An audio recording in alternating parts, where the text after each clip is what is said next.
my lamp, bright light in this lamp, this well-crafted lamp, this lamp built on a wheel by investors with good aim. Let me tell of your birth in chance. The potter's wheel spun you and gave you a face.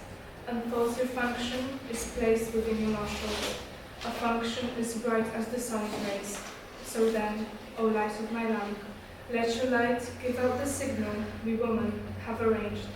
To you alone, O light of my lamp, we will reveal all, and you will right to do so for you, alone. Stand near us in our bedroom, when our body tangles with another in Aphrodite knots of purient passion.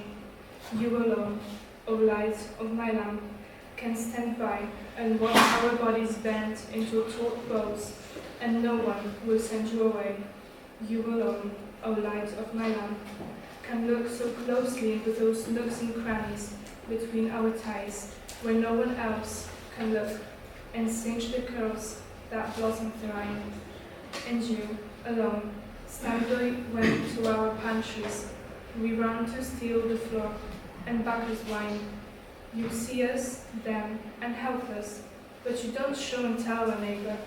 That's why you, alone, will learn what decisions we women made at Demeter's festival this Cairo. Here we are, minutes only before Parliament starts, and not a woman in sight. It's damn near daylight. Not a single one of them. Remember Pheronicus? He once called us horse-bonds. Well, we should get in there, in Parliament, quietly plonk our horse-bonds on our seats, nice and early, make no noticeable fuss at all. What on earth is keeping them? Haven't they sewn together the false beards that I've told them to get? Maybe they found it difficult to run off with the husband's clothes. I wonder what that light is. It's coming this way. I better hide somewhere, in case it's a man.